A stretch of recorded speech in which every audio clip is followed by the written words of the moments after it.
प्रिय विद्यार्थियों नमस्कार। आज हम मांग की लोच की मापने की विधियों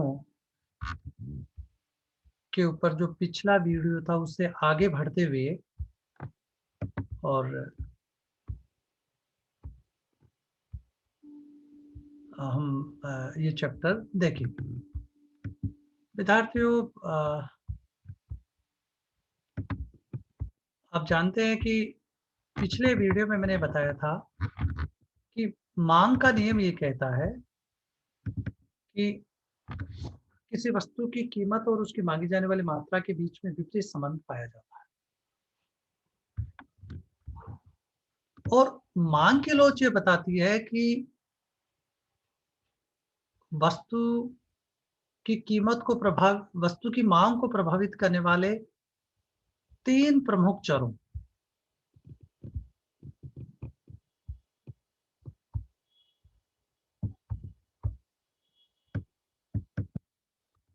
और 3 प्रमुख चर कौन-कौन से हैं?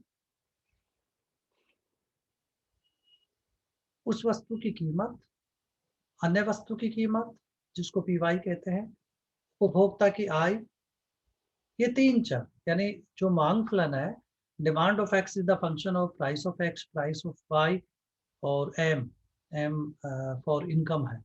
तो किसी वस्तु की मांग उस वस्तु की कीमत, अन्य वस्तु की कीमत और उपभोक्ता की आय पर प्रत्यक्षतः निर्भर करती है। अतः मांग की लोच भी इन 3 प्रभावित करने वाले चरों के नाम से 3 प्रकार की लोचें बनती है। पहली वस्तु की कीमत में परिवर्तन करने पर मांग मात्रा में होने वाले प्रभाव को कीमत लोच के नाम से जानते हैं। अन्य वस्तु की कीमत में परिवर्तन होने पर मांग एक्स वस्तु की मांग मात्रा में होने वाले परिवर्तन को आड़ी लोच के नाम से जानते हैं। और उपभोक्ता की आय एम, उपभोक्ता की आय में परिवर्तन होने पर मांग में होने वाले परिवर्तन को आय लोच के नाम से जानते हैं।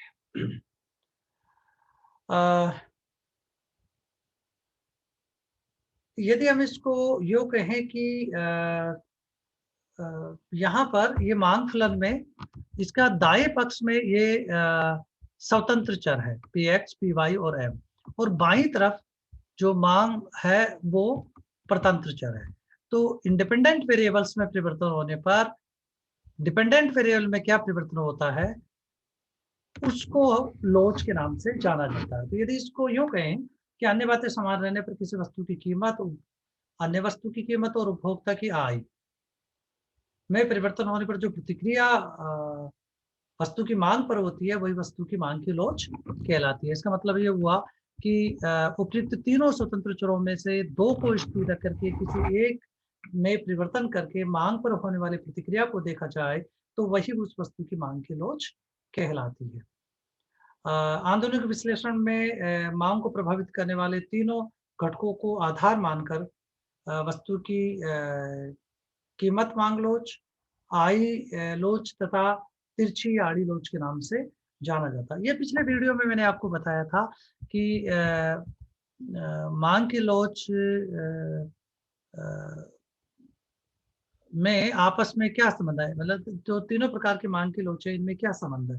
तो वस्तुतः ये मैंने बहुत सार रूप में बताया था कि मांग फलन साधारणतः 0 डिग्री का समरूपी फलन होता है। यदि इसका अर्थ ये है कि किसी निर्दिष्ट वस्तु मतलब कोई स्पेसिफिक वस्तु जिसकी हम बात कर रहे हैं, किसी निर्दिष्ट वस्तु सहित सभी वस्तुओं की कीमतें यानी पी एक्स, पी वाई तथा उपभोक्ता की आय में समान अनुपात में परिवर्तन होता है तो वस्तु की मांग में कोई भी परिवर्तन नहीं होगा। इसका मतलब ये हुआ कि वस्तु की मांग 0 डिग्री का समरूपी फलन होता है। ये मैंने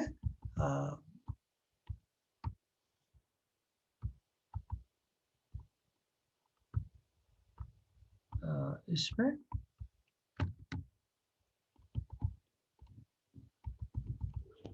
एक और महत्वपूर्ण रूप से बात है कि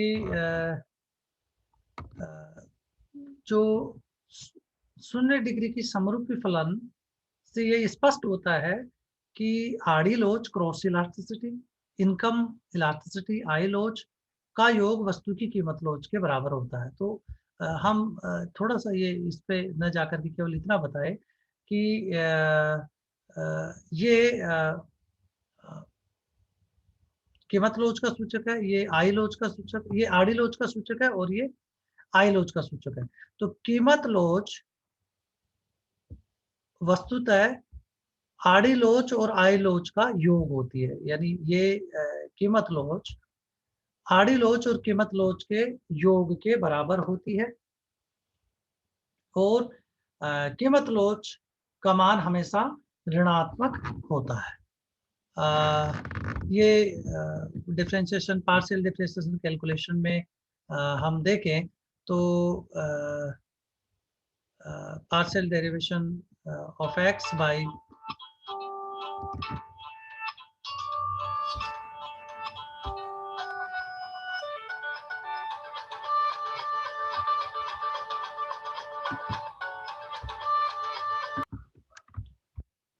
यदि मांग की लोच 0 डिग्री का समरूपी फलन नहीं है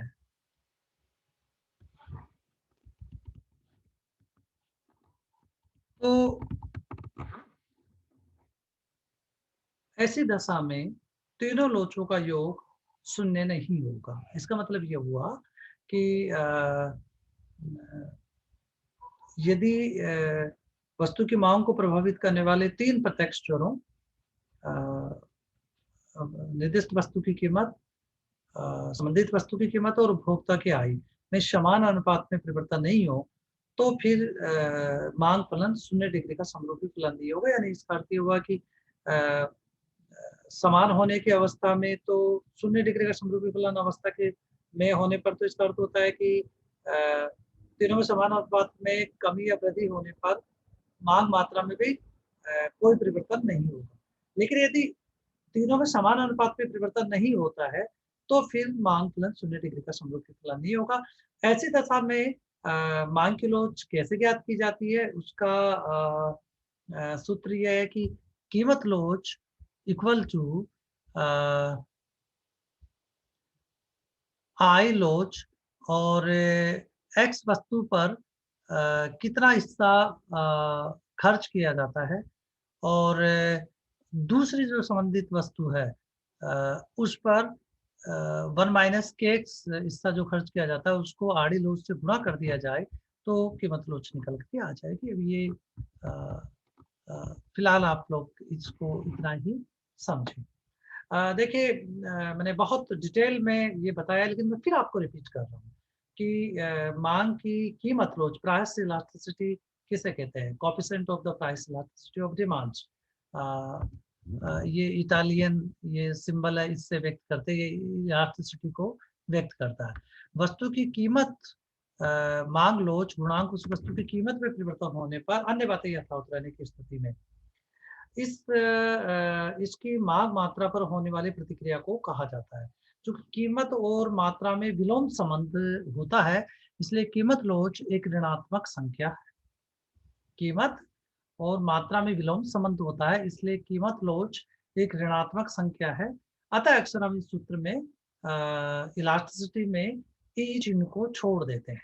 तो अब यदि हम इसको डिफाइन करें कि कीमत लोच है क्या, तो इसको यूँ डिफाइन कर सकते हैं कि यदि डेल्टा पी कीमत में परिवर्तन के फलस्वरूप मांग मात्रा में होने वाला परिवर्तन डेल्टा एक्स हो तो हम इसको यूँ कह सकते हैं कि मांग मात्रा में होने वाला परिवर्तन को डेल्टा क्यू अपॉन क्यू कहेंगे। मांग मात्रा में होने वाले परिवर्तन को डेल्टा क्यू अपॉन क्यू कहेंगे। यदि हम इसको यो कहें कि मांग मात्रा में होने वाला प्रतिशत परिवर्तन तो डेल्टा क्यू अपॉन क्यू और मल्टीप्लाई बाई 100 और दूसरी तरफ कीमत में होने वाला प्रतिशत परिवर्तन तो delta P upon P multiply by 100। तो यदि 100 आपस में क्रॉस करेंगे तो वो 0 हो जाएंगे, तब हमारे पास बचता है डेल्टा क्यू अपॉन क्यू और डेल्टा पी अपॉन पी। तो ये नीचे वाले चर डेल्टा पी अपॉन पी में परिवर्तन होने पर ऊपर वाले चर जिसको आप डिनोमिनेटर और न्यूमरेटर कहते हैं, तो डिनोमिनेटर नीचे वाली राशि को जिसको कहते हैं, ऊपर वाली को अंश कहते हैं, ये न्यूमरेटर है, और नीचे वाली को हर कहते हैं, वो डिनोमिनेटर है। तो यहाँ पर delta Q upon Q divided by delta P upon P, तो इसको सोल्व करेंगे तो समान से delta Q upon delta P, और ये जो नीचे पी है वो ऊपर जाने पर पी, और ये क्यू नीचे रहता है तो पी अपॉन क्यू। तो अब देखिए ये क्या है, ये वो थोड़ा आगे चल करके हम खोलेंगे। यहाँ पर पी पूर्व कीमत स्तर है, क्यू पूर्व की मांग का स्तर है, और डेल्टा पी कीमत में परिवर्तन को व्यक्त करता है, और डेल्टा क्यू मांग मात्रा में परिवर्तन को व्यक्त करता है। तो इस रूप में इसका देखिए आप माइनस का चिन्ह है, तो यानी कीमत लोच हमेशा ऋणात्मक होती है। अब कीमत लोच को प्रोफेसर बोल्डिंग ने कीमत लोच के दो रूप बतलाए कि मांग की निरपेक्ष लोच। तो मांग की निरपेक्ष लोच को तो हम डिफरेंशिएशन कैलकुलेशन से यदि हम इसको डिफाइन करें तो differentiation of quantity of x with respect differentiation price of x, तो dqx by dpx, यानी कीमत में सीमांत परिवर्तन करने पर मांग मात्रा में होने वाले सीमांत परिवर्तन को, देखिए आप इसको एक इकोनॉमिक्स में आप ये समझ जाते हैं कि जो नीचे वाली राशि है उसमें परिवर्तन किया जा रहा है, उसके कारण ऊपर वाली राशि में क्या परिवर्तन आ रहा है, उस वेरिएबल में क्या परिवर्तन आ रहा है। तो डेल्टा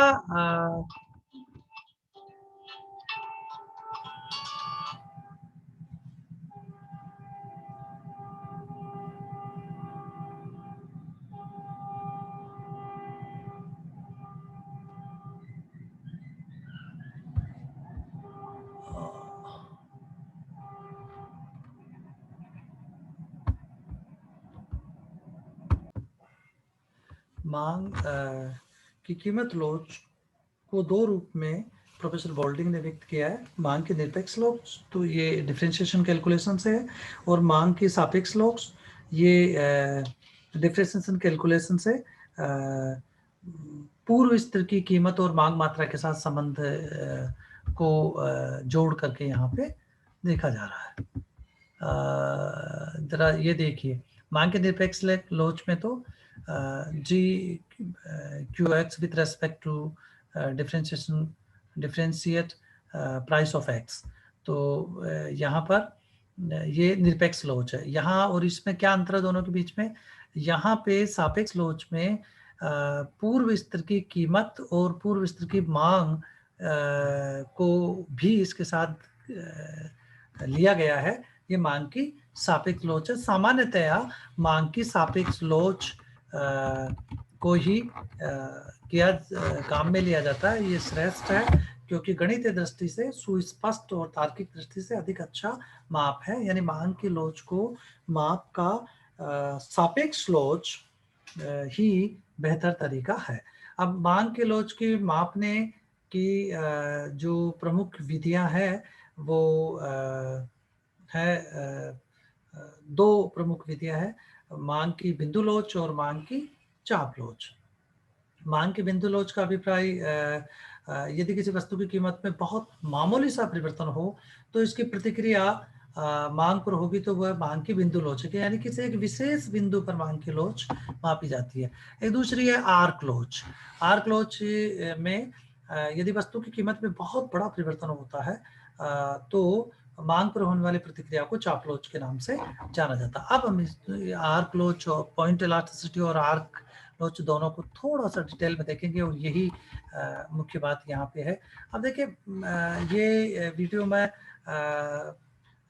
कुछ अलग ढंग से लेकिन दोबारा इसको रिपीट कर रहा हूँ मांग की लोच को मापने में, क्योंकि ये समझना बहुत महत्वपूर्ण है। मांग के बिंदु लोच को कीमत में अत्यंत सूक्ष्म आनुपातिक परिवर्तन करने पर मांग मात्रा में आनुपातिक परिवर्तन प्रतिक्रिया के रूप में परिभाषित किया जाता है। यानी इलास्टिसिटी ऑफ डिमांड्स के दो यहाँ पर माप हम लेंगे, एक प्रतिशत विधि और एक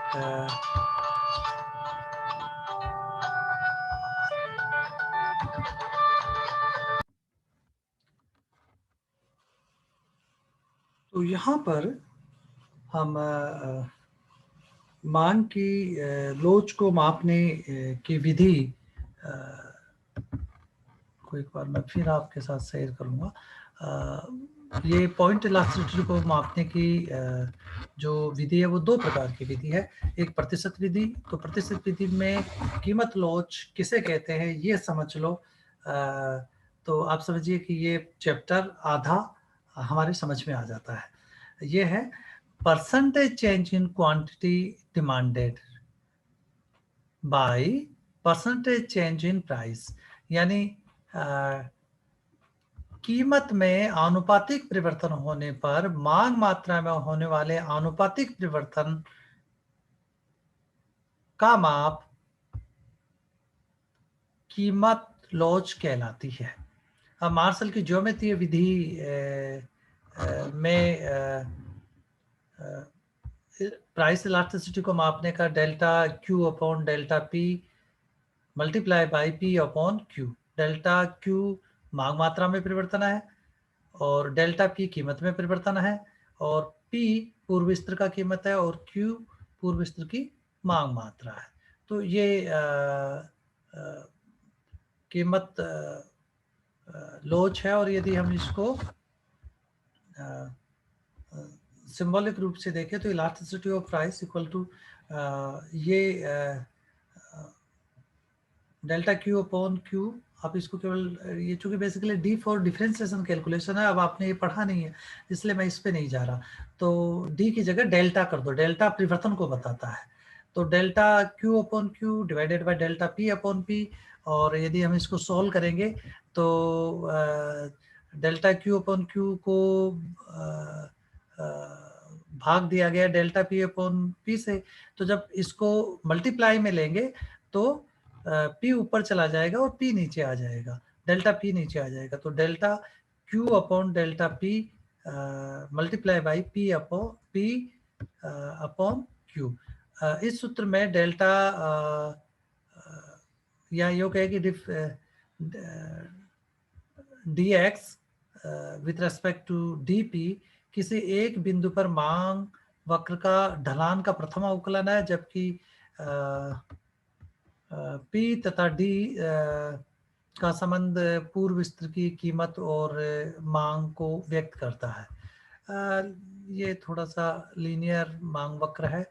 यदि मांग वक्र लीनियर है तो Q equal to B0 minus B1 P, और इसमें जो स्लोप है वो delta Q upon delta P equal to minus B1। तो यहाँ पर इसमें लीनियर डिमांड कर्व है, तो ये माइनस B1 वस्तुतः स्लोप ऑफ डिमांड कर्व है।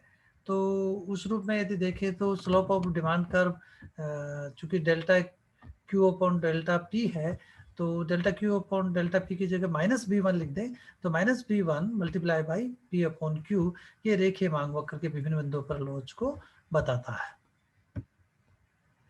अब दूसरा देखें कि पॉइंट इलास्टिसिटी को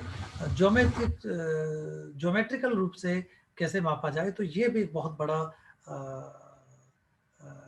ये एक सूत्र है कि मांग वक्र, देखिए D1 एक मांग वक्र है। अब यदि एक पॉइंट इलास्टिसिटी में इस F बिंदु पर मांग की लोच ज्ञात करना चाहते हैं तो मांग की लोच को ज्ञात करने का सूत्र है FD1 डिवाइडेड बाई FD। इसका मतलब क्या हुआ? इसका मतलब ये हुआ कि ये मांग वक्र इस F बिंदु से नीचे वाला मांग वक्र तो का हिस्सा तो ये है, तो और ये F से ऊपर वाला मांग वक्र का हिस्सा है ये जो क्रसर से मैं बता रहा हूं। तो FD1 इसको कहेंगे lower segment of demand curve, यानी मांग वक्र का निचला हिस्सा, divided by upper segment of demand curve. कौन सा? F D. तो इसका मतलब क्या हुआ? F D one lower segment of demand curve divided by upper segment F D. ये ज्योमेट्रिकली डिमांड पॉइंट इलास्टिसिटी मापने का सूत्र है। तो रेखे मांग वक्र का बिंदु लोच रेखा के दाई तरफ, चूंकि लोअर सेगमेंट दाई तरफ हुआ और अपर सेगमेंट बाई तरफ हुआ, तो हम इसको ये कहेंगे कि दाई तरफ का हिस्सा एफ डी वन, मांग वक्र का दाई तरफ का हिस्सा F D one divided by F D, ये लोच को बताता है। कल मैं जो वीडियो आपके सामने रखूंगा, उस वीडियो में आपको आगे इसमें किस प्रकार से मापा जाता है ये उदाहरण लेकर के हम डिस्कस करेंगे। तब तक नमस्कार।